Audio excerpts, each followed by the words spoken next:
Сергей Владимирович Кравцов работал с архивами большую часть жизни и давно привык к тому, что самые странные находки редко выглядят эффектно.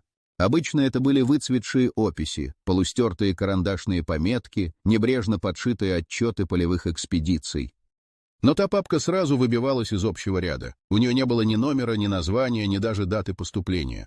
Просто плотный картон, потемневший от времени, словно кто-то намеренно пытался стереть ее из системы. Внутри лежал всего один лист, машинописный, с аккуратными полями, без подписи. Бумага была датирована концом 80-х, а текст представлял собой служебную записку сотрудника метеостанции. Кравцов прочитал ее сначала бегло, почти рассеянно, но уже через несколько строк ощутил знакомое профессиональное напряжение. Автор писал о жителях Усть-Коксы, которые на полном серьезе утверждали, что в горах у истоков Катуни живет человек, возраст которого превышает 3 столетия. Не метафора, не легендарный образ, а конкретный человек, который периодически спускается в поселки, обменивает шкуры и орехи на соль, спички и керосин, а затем исчезает на годы. Формулировки были сухими, без эмоциональных восклицаний, будто речь шла о погодных аномалиях или уровне осадков. Кравцов усмехнулся. Он слишком хорошо знал, как в горах рождаются подобные истории. Изоляция, суровый климат, шаманская традиция, коллективная память, смешанная с воображением. Все это часто порождает фигуры вечных старцев, духов-хранителей, людей вне времени. Он уже хотел отложить папку, но задержался на одном абзаце. Там упоминалось зимовье, скрытое среди кедров, на высоте более 6500 футов, где даже летом лежит снег и постоянно стоит туман. Деталь была слишком конкретной, слишком приземленной для простой сказки. Он закрыл папку, но мысль не отпускала. За годы работы Кравцов научился доверять этому ощущению, легкому внутреннему дискомфорту, которое возникало, когда за сухими словами скрывалось нечто большее. Вечером он достал из записной книжки старые контакты и понял, что уже знает, с чего начнет. Через несколько дней Кравцов сидел у костра на окраине небольшого поселения, где вечерний воздух пах дымом, смолой и холодной водой реки. Старик по имени Боисхалан долго молчал, глядя на огонь, словно решая, стоит ли вообще открывать рот. Он был охотником, алтайцем, человеком, который провел в тайге больше времени, чем в домах. Когда Кравцов осторожно задал вопрос о старике из гор, Боисхалан не удивился. Он лишь медленно кивнул, будто ждал этого разговора. Говорил он негромко, без пафоса, словно перечислял давно известные факты. Старик в горах появлялся редко, иногда раз в десятилетие. Никогда не спешил, не торговался, не задавал лишних вопросов. Его лицо нельзя было назвать ни молодым, ни старым. Морщины были тонкими, неглубокими, а глаза всегда оставались ясными и тяжелыми. Боисхалан сказал, что когда смотришь в эти глаза, возникает странное чувство, будто на тебя смотрит не человек, а сама гора. Кравцов ловил себя на том, что рассказ звучит слишком согласованно с запиской из архива. Те же детали, те же места, те же промежутки времени. Он уточнял, переспрашивал, пытался уловить противоречия, но старик отвечал уверенно, не путаясь. Никаких фантастических деталей, никаких чудес, только наблюдения, сделанные десятилетиями. Когда огонь начал гаснуть, Боисхалан добавил фразу, сказанную почти шепотом. Он отметил, что многие пытались найти это зимовье, но возвращались не все. Не потому что пропадали, а потому что что-то внутри них менялось, и дорога словно переставала их пускать. Кравцов почувствовал, как в груди снова возникло то самое напряжение. Кравцов не стал откладывать поездку. Уже на следующий день он нанял проводника и выехал к подножию Белухи. Дорога постепенно поднималась вверх, и с каждым часом воздух становился плотнее, холоднее, будто насыщался невидимой влагой. Лиственницы и кедры стояли неподвижно покрытые мхом, и создавалось ощущение, что лес наблюдает за каждым шагом. Чем выше они поднимались, тем тише становилось вокруг. Звуки словно гасли, растворяясь в тумане. Проводник шел молча, не задавая вопросов, но Кравцов замечал, как он все чаще оглядывается. На высоте, где даже летом лежали снежные пятна, тропа стала почти незаметной. Камни были влажными, скользкими, а дыхание сбивалось не столько от подъема, сколько от странного ощущения давления. Когда впереди показалась небольшая поляна, проводник остановился. Он не стал объяснять, не стал спорить. Просто указал рукой и сказал, что дальше Кравцов пойдет один. В его голосе не было страха, только твердое знание границы. Этнограф остался один среди тумана и тишины, чувствуя, как каждый шаг дается тяжелее, чем должен. Зимовье появилось внезапно, словно выросло из земли. Низкое, сложенное из потемневших бревен, оно выглядело крепким и ухоженным, несмотря на суровые условия. Кравцов остановился перед дверью, ощущая странное сжатие в груди, будто воздух стал гуще. Если вам тоже интересно, что скрывает тайга и какие еще загадки ждут нас за пределами обыденности, не забудьте подписаться на наш канал. А если хотите поддержать наши поиски, ссылка на донат в описании, ведь мы все знаем, что даже 300-летнему человеку иногда нужна помощь с оплатой керосина. Он постучал, и дверь открылась сразу, без скрипа, без паузы. На пороге стоял мужчина невысокого роста, жилистый, с лицом, покрытым тонкой сетью морщин. Его глаза были цвета темного янтаря и смотрели спокойно, без удивления. Он сказал всего одно слово, приглашающее войти, так будто визит был ожидаемым.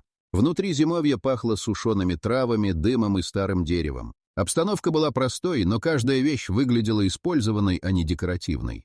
Шкуры, ножи, оловянная кружка, железная печь, на полке лежали потемневшие свитки, перевязанные кожаными ремнями. Мужчина представился Тимофеем Самойловым, добавив, что имен у него было много. Эта фраза прозвучала буднично, без намека на шутку. Кравцов понял, что разговор, ради которого он сюда пришел, только начинается. Поначалу они говорили о простых вещах — погоде, горах, исчезающих тропах. Тимофей говорил медленно, размеренно, словно подбирая слова из глубины памяти. Когда разговор коснулся его прошлого, в голосе появилась усталость, не связанная с возрастом тела. Он утверждал, что родился в начале XV века, в небольшом поселении у подножия священной горы. Он рассказывал о жизни пастуха, о духах камня и воды, о шаманах, которые определяли судьбы людей. Его описание мира было не книжным, а чувственным. Он помнил запах дыма, звук копыт, холод земли. Кравцов ловил себя на том, что эти детали звучат слишком живо для заученной легенды. Тимофей говорил о ритуале, который изменил его жизнь, о том, как время перестало идти привычным образом. Он не называл это даром или проклятием, лишь констатировал факт. Его взгляд задержался на огне, и в этот момент Кравцов впервые подумал, что перед ним человек, который видел, как умирают целые эпохи. Слово за словом Тимофей начал рассказывать о самом важном, о том, как его судьба перестала быть его собственной. Это произошло в юности, когда в поселение пришли чужаки, люди шамана. Они говорили на непонятном языке, были мрачны и сосредоточены. Указали на него, не объясняя, и велели идти. Он не сопротивлялся, тогда так было принято. Если тебя выбирает гора, ты не споришь. Они поднимались высоко в горы, туда, где уже никто не живет, где воздух настолько тонкий, что каждое дыхание дается с усилием. Там среди скал скрывалась пещера. В ней жил человек, которого называли Кайчи. Он был не просто шаманом, он был хранителем знания, унаследованного от тех, кого уже давно нет на этой земле. Сначала Тимофей не понимал, что происходит. Ему давали отвары из трав, вырезали знаки на камнях, мазали тело настойками. Иногда он терял сознание, иногда забывал, кто он. Все происходило вне времени, без счета дням и ночам. Старик Кайчи говорил, что человек — это сосуд, и если найти правильную вибрацию, правильное сочетание духа и тела, можно замедлить или остановить время внутри него. Кравцов не перебивал. Он понимал, что слышит нечто большее, чем просто рассказ. Слишком много совпадало с его собственными исследованиями ритуальных обрядов у древних сибирских племен. Слова, которые Тимофей использовал, не звучали как имитация. Это был язык очевидца. Язык человека, который действительно прошел через нечто такое, что не укладывалось в привычные рамки этнографии. И в этом было самое странное. В голосе Тимофея не было ни гордости, ни мистического пафоса. Он говорил как человек, у которого просто нет другого варианта, кроме как рассказывать правду. После обряда Тимофей вернулся в поселение. Но что-то было не так. Его мать, отец, знакомые — все казались другими, словно мир изменился за то время, пока он был в горах. Или, может быть, изменился он сам. Люди начали избегать его, кто-то боялся, кто-то шептался за спиной, а потом время просто пошло мимо. Он хоронил своих родных. Видел, как стареют соседи, как приходят и уходят поколения. Сам же он не менялся. Его лицо оставалось таким же, тело не болело, раны заживали быстрее, чем должно было быть. В деревне начали роптать, и он ушел. С тех пор он странствовал. Иногда оставался в новых местах на десятки лет, иногда исчезал в тайге, сменял имена, одежды, племена. Его не трогали ни голод, ни эпидемии, ни даже войны. Все происходило мимо него, как если бы он стал невидимкой для самой смерти. Он говорил это без горечи, но и без радости, как факт. Его голос не дрогнул, когда он упомянул, что похоронил детей, внуков, правнуков. Для обычного человека это немыслимо, но для Тимофея это было давно, как утренний туман, который уже не помнишь после полудня. Кравцов, слушая, все больше чувствовал внутреннюю дрожь. Не от страха, от осознания, что перед ним может находиться не просто носитель преданий, а сама история, ожившая в теле одного человека. Тимофей рассказывал о встрече с другими людьми науки, теми, кто пришел задолго до советских времен. Это были ученые из Императорского русского географического общества.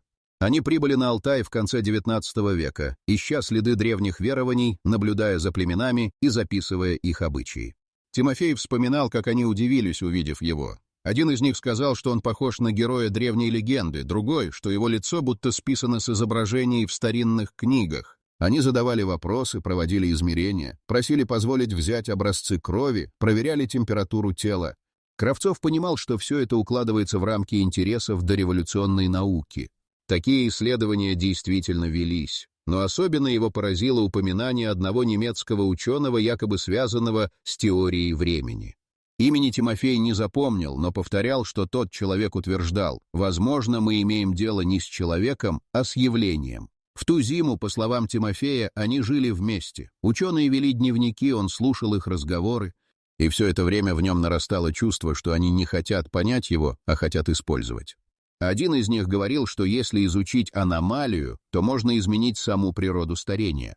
Разговоры стали холоднее. Он чувствовал, они боятся. Не его, себя, своих открытий. В один из дней он ушел, не попрощавшись, и больше не вернулся. Тимофей рассказывал, что после войны за ним снова пришли. Это были не ученые с блокнотами, а люди в серых гимнастерках, приехавшие из Москвы. Они не угрожали, не запугивали, просто сказали, что он должен поехать с ними. У него не было выбора. Его доставили на объект под Новосибирском, где стояли бараки, лаборатории, проволока. Там ему не говорили, что это за проект, не объясняли, что именно хотят, только приказывали. Он спал в камере без окон, ел еду без вкуса, дышал воздухом без запаха.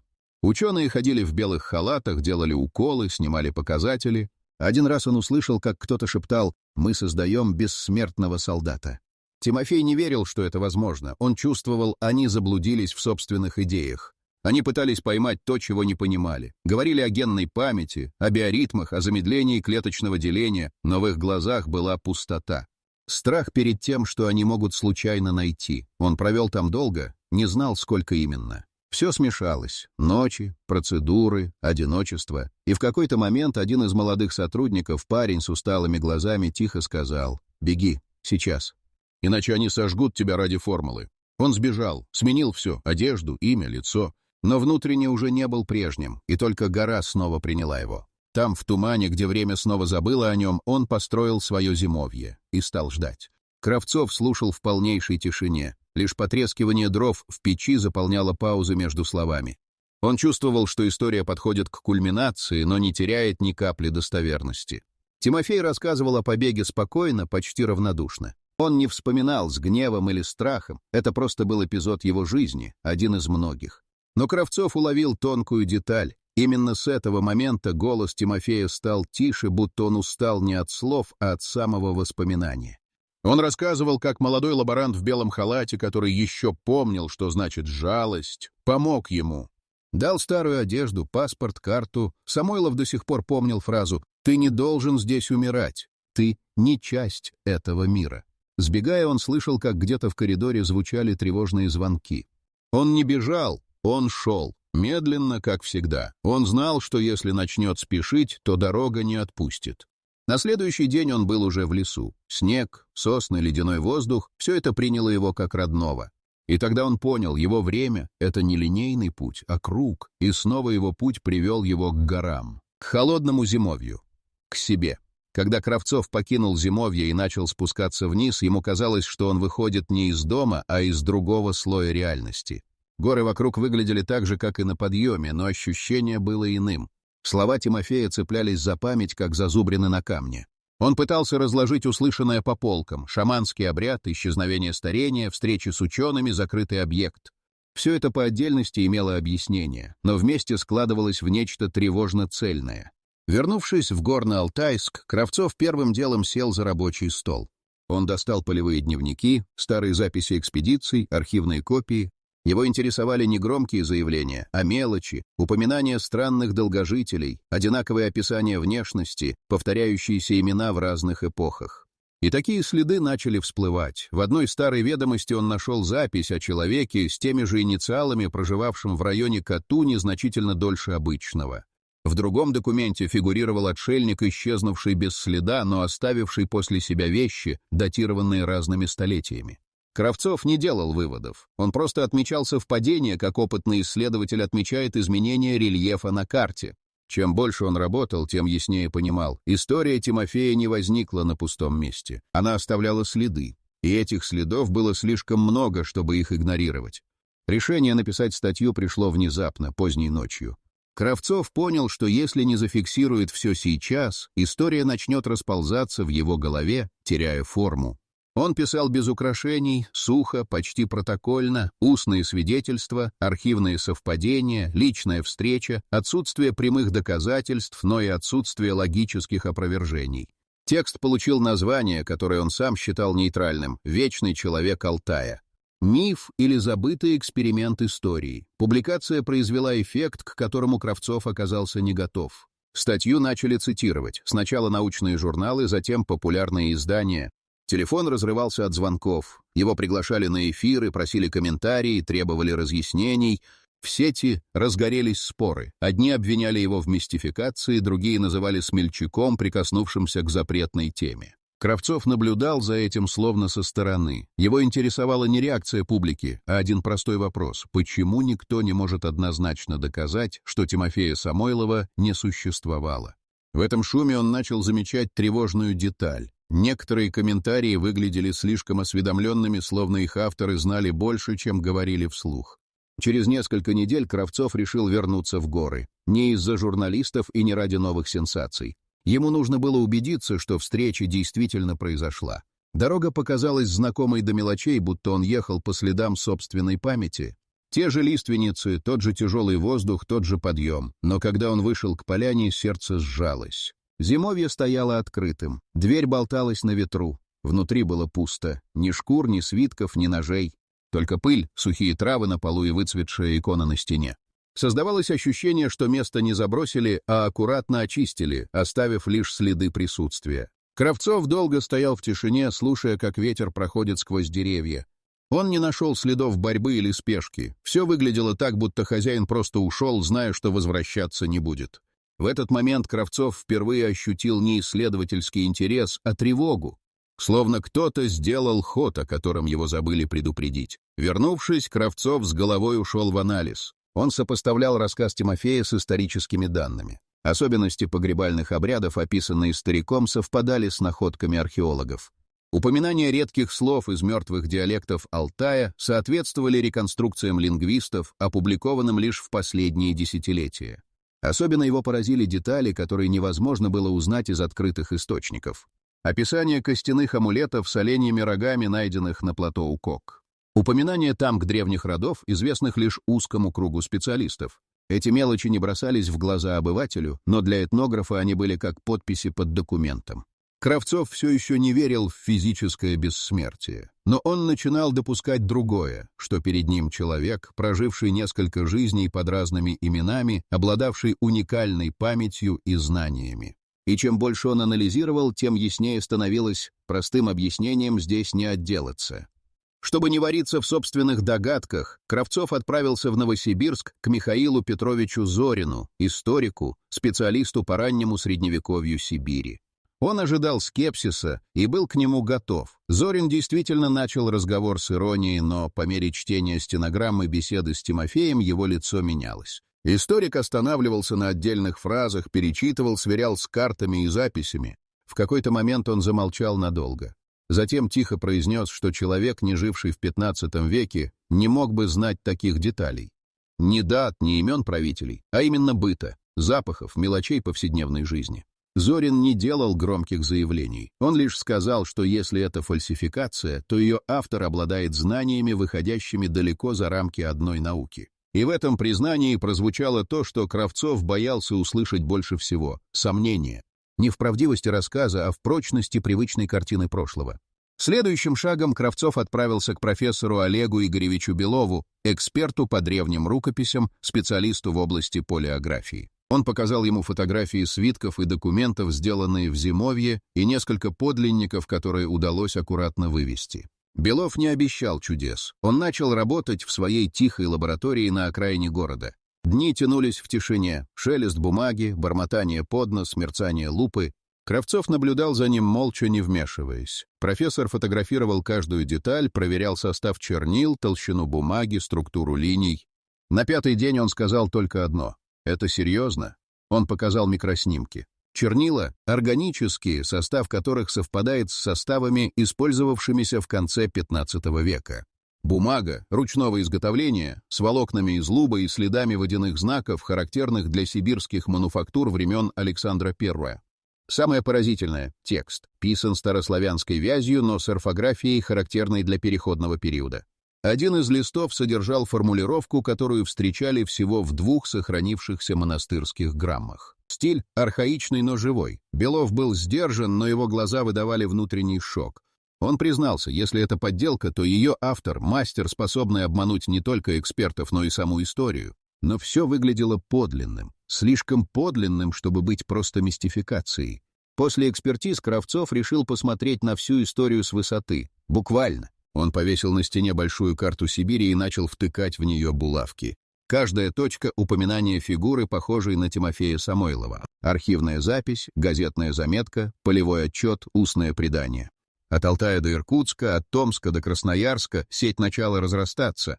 Имена менялись, даты прыгали, но описание оставалось удивительно схожим. Человек с непроницаемым взглядом, знающий старые языки, меняющий шкуры на соль. Иногда он появлялся в уездных архивах, где в метрических книгах указывался возраст далеко за 100 лет. Иногда в заметках этнографов, как «странный старик», рассказывающий о древностях с неестественной точностью. Особенно странным было то, что в местах, где он появлялся, часто следом происходили события, связанные с исчезновением людей, предметов или внезапными приказами о засекречивании местности. Все это складывалось в тревожную мозаику. Кравцов чувствовал, что кто-то еще собирает эту же мозаику. Он больше не чувствовал себя единственным исследователем. Он стал догадываться, история Тимофея, возможно, наблюдает за ним так же пристально, как он за ней. Это произошло утром. Кравцов проснулся от стука в дверь, но за ней никого не оказалось. Лишь тонкий серый конверт, лежащий аккуратно на коврике. Бумага была шершавая, как из старых блокнотов, без адреса, без печатей. Внутри короткая записка, написанная дрожащей рукой: «Прекрати копать» или «Пожалей, что прожил так долго». Без подписи, без объяснений. Почерк был неровным, будто писал человек в страхе или спешке. Бумага пахла табаком. Странным образом стиль письма перекликался с текстами, найденными в зимовье. Кравцов показал письмо своему старому знакомому, бывшему оперативнику. Тот сразу насторожился. «Это не просто шутка», — сказал он. «Так пишут те, кто умеет не оставлять следов. Очень похоже на старую школу спецработы». Эта угроза не испугала Кравцова, но сильно его встревожила. Он понял, что наступил на что-то, что кто-то очень не хочет раскрывать. И, возможно, он уже перешел границу, за которой история перестает быть наукой и становится чьей-то территорией. Последние недели Кравцов почти не спал. Он копался в записях, сравнивал подписи, изучал бумагу на просвет, выстраивал гипотезы, питался кое-как, жил в постоянном напряжении. Он знал, либо он сейчас соберет цепочку окончательно, либо потеряется в ней навсегда. Поздним вечером, когда за окном медленно тянулся дождь, он сидел в кабинете, окруженный свитками, картами и снимками. Лампа бросала тусклый свет на стол. Он вглядывался в один из листов, когда ему показалось, что буквы начали меняться. Словно чернила двигались, складываясь в другую надпись. Он резко откинулся в кресле, сердце застучало. Мир поплыл, в ушах зазвенело, свет замерцал, и все исчезло. Его нашли спустя несколько часов. Он сидел в кресле без сознания, с ручкой в руке, вокруг разбросанные бумаги. Врачи не нашли следов инсульта. Давление было в норме, пульс ровный. Заключение звучало почти как насмешка. Острое нарушение мозговой деятельности неясного происхождения.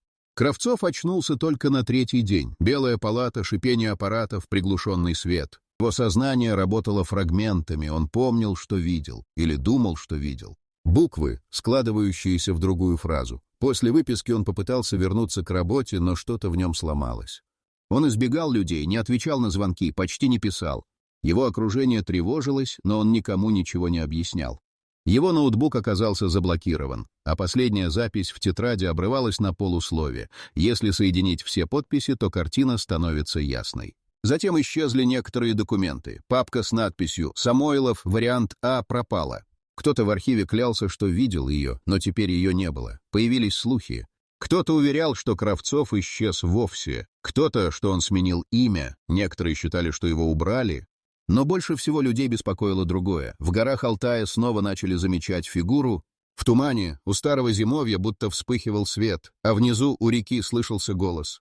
Как будто кто-то снова говорил: «Время не движется, оно просто смотрит». И эта история осталась.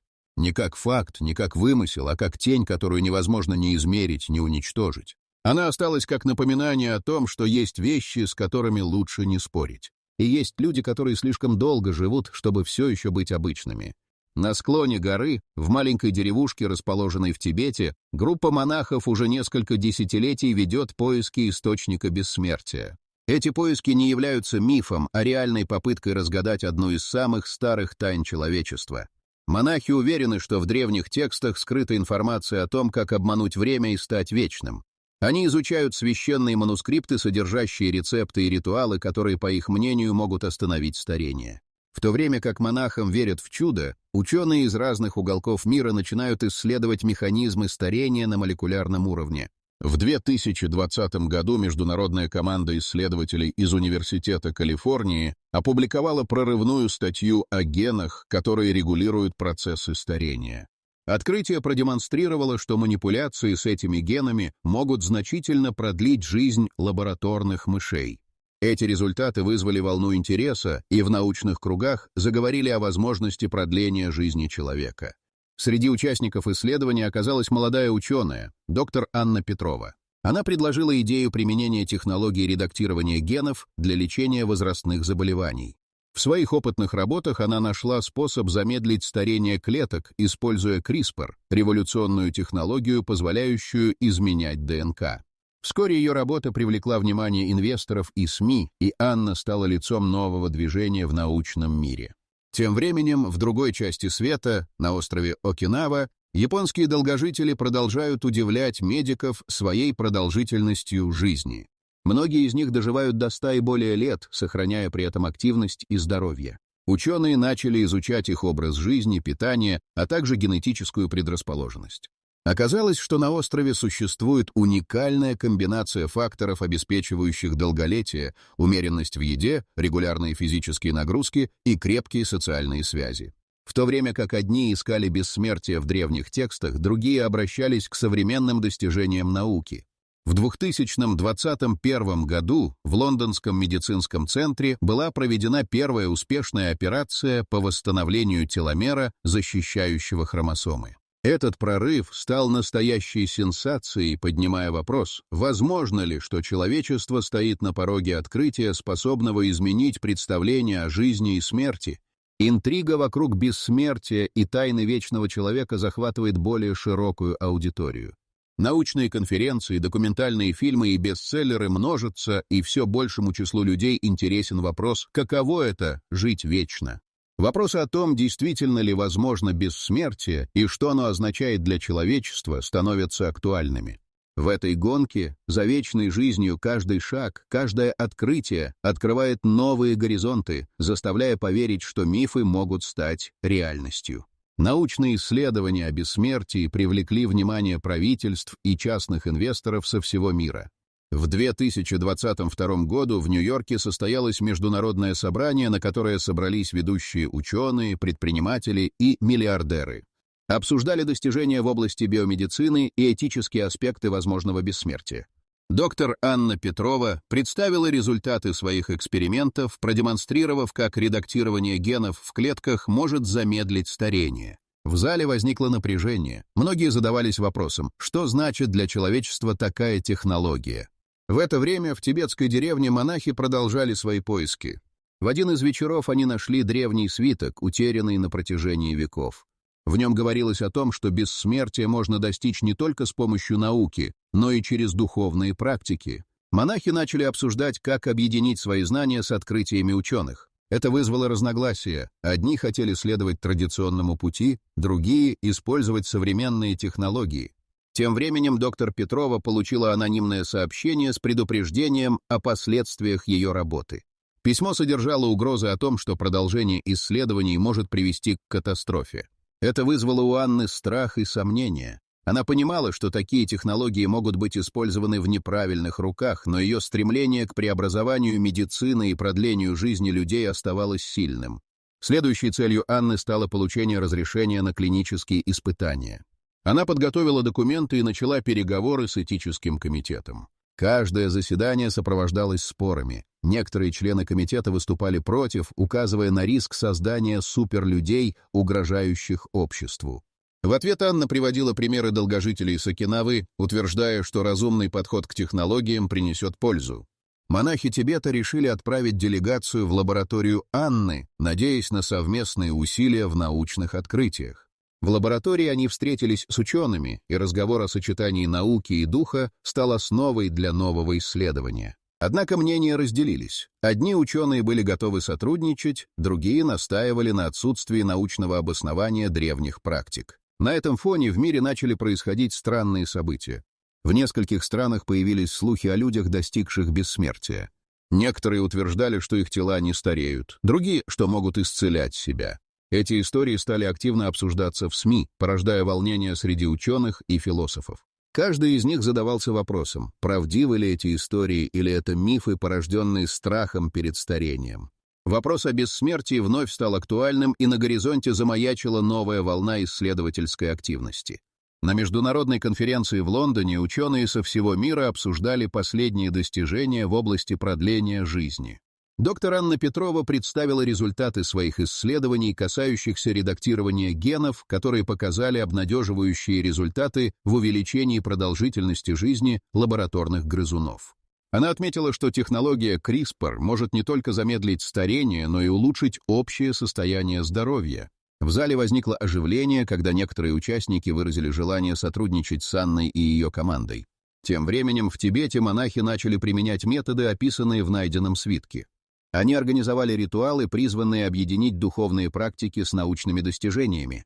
Вскоре после этого в деревне начали происходить странные события. Некоторые монахи сообщили о необычных ощущениях и даже временных исцелениях. На фоне этих событий в монашеской общине возникли споры. Одни считали, что это знак, подтверждающий эффективность их практик, другие же настаивали на том, что изменения могут быть объяснены психосоматическими эффектами.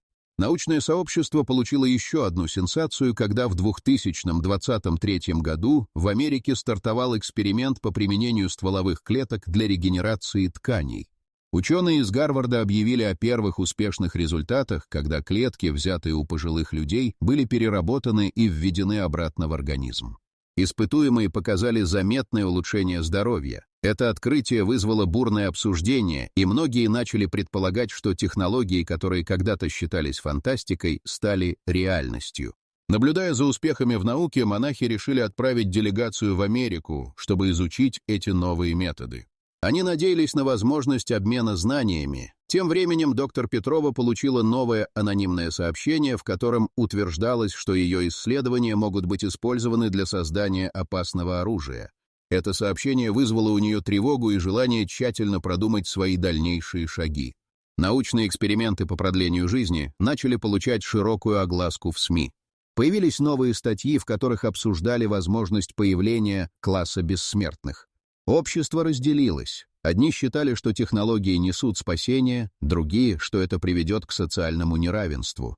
В это время возникли слухи о закрытых лабораториях, где богатые люди якобы уже используют экспериментальные методы для продления жизни. В это время монахов Тибета пригласили на конференцию в Лондон, где их опыт мог бы быть представлен наряду с научными открытиями. Однако некоторые из них начали сомневаться в необходимости такого шага. Они опасались, что утратят свою духовность в погоне за научными достижениями. Споры внутри делегации достигли предела, когда один монах предложил отказаться от поездки, сославшись на необходимость сохранить традиции. На фоне этих конфликтов внимание общественности к вопросам бессмертия продолжало расти. Каждый новый эксперимент, каждая новая публикация вызывали волну обсуждений и споров, заставляя людей задумываться о будущем человечества. Вопрос о том, что такое жизнь и как долго она может продолжаться, стал актуальным как никогда. Научные достижения и древние практики начали сталкиваться в новом свете, создавая уникальную, но напряженную атмосферу вокруг темы бессмертия. В 2024 году в Японии состоялась конференция, посвященная долгожителям.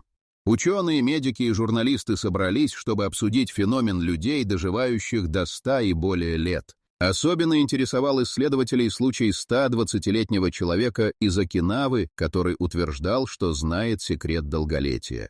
Он принимал участие в обсуждениях и делился своими впечатлениями о жизни и здоровье. Его истории о сбалансированном питании, активном образе жизни и духовной практике вдохновляли многих. Однако среди ученых возникли сомнения, действительно ли эти люди являются примерами для подражания или их случаи — это не более чем мифы. Тем временем доктор Анна Петрова продолжала свои исследования, но ее внимание привлекли истории долгожителей из Японии. Она решила организовать поездку на Окинаву, чтобы провести собственное исследование и понять, что стоит за такими впечатляющими достижениями. Анна привезла с собой команду, включая диетологов и психологов, чтобы собрать данные о питании и образе жизни местных жителей. Прибыв на Окинаву, команда сразу же погрузилась в работу. Они начали проводить интервью с местными жителями, собирая информацию о привычках и ритуалах.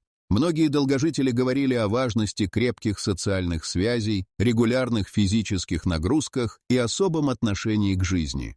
Однако среди них были и те, кто упоминал о родословных, о том, что многие из них имеют долгожителей в семье. Это поднимало вопрос о генетической предрасположенности к долголетию. В то время как Анна тщательно собирала данные, в Тибете монахи продолжали свои эксперименты на стыке науки и духа.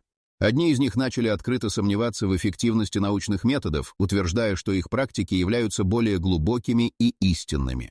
Это вызывало напряжение внутри общины. Монахи, которые раньше были единомысленны, начали разделяться на группы. Одни придерживались традиционных подходов, другие искали пути интеграции науки. На Окинаве Анна столкнулась с неожиданными препятствиями. Некоторые старожилы не желали раскрывать свои секреты, опасаясь, что их привычный образ жизни будет нарушен. Другие же были открыты для общения, но их рассказы иногда противоречили друг другу. Это создавало трудности в анализе и интерпретации собранной информации. Анна начала подозревать, что за многими историями стоят не только правда, но и мифы, сформированные культурными традициями. Тем временем в научных кругах поднялся вопрос о подлинности случаев долгожителей. Некоторые исследователи начали публиковать статьи, в которых утверждали, что многие из этих людей не доживают до заявленного возраста, а их возраст значительно преувеличен. Эти публикации вызвали резонанс и заставили общественность задуматься, насколько достоверны такие истории и могут ли они служить основой для научных выводов. На фоне этих событий давление на доктора Петрову усиливалось.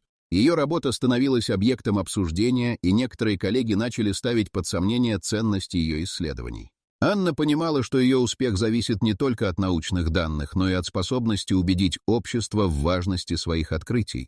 В ее голове возникал вопрос, что важнее, правда или миф, если оба аспекта могут изменить представление о жизни и долголетии. Научные прорывы в области биомедицины достигли своего апогея, когда доктор Анна Петрова представила результаты своего последнего эксперимента. В 2025 году на конференции в Токио она продемонстрировала технологии, способные радикально изменить подход к старению. Анна использовала новые открытия в области стволовых клеток и генной инженерии. Она показала, как внедрение редактированных клеток не только продлило жизнь лабораторных грызунов, но и восстановило их органы до состояния, характерного для молодости. Это вызвало фурор среди присутствующих ученых и инвесторов. Однако, пока Анна готовилась к выступлению, она получила тревожные известия из Тибета. Монахи, с которыми она обменивалась идеями, начали испытывать необычные явления. Один из монахов, страдавший от хронических заболеваний, внезапно исцелился после ритуала, в котором использовались древние тексты. Это событие вызвало восхищение, но и панику среди монахов. Они начали задаваться вопросом, действительно ли наука может предложить что-то более ценное, чем их духовные практики. На конференции в Токио Анна представила свои результаты, и зал наполнился волнением.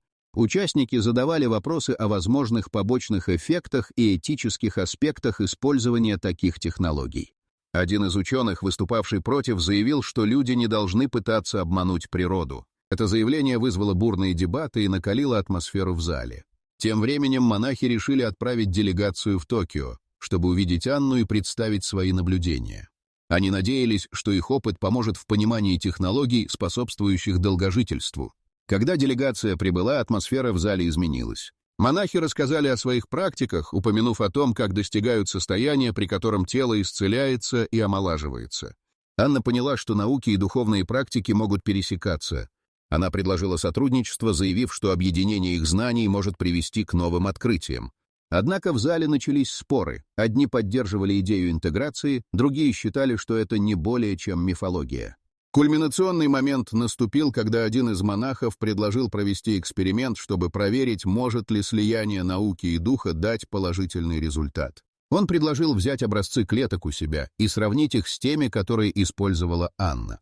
Это предложение вызвало бурю эмоций. Некоторые ученые были в восторге, другие выступали против, утверждая, что это рискованно и неэтично. Анна осознала, что перед ней открывается шанс изменить мир и выяснить, возможно ли объединение научной мысли и духовных практик. Она согласилась на эксперимент, понимая, что это может привести к непредсказуемым последствиям.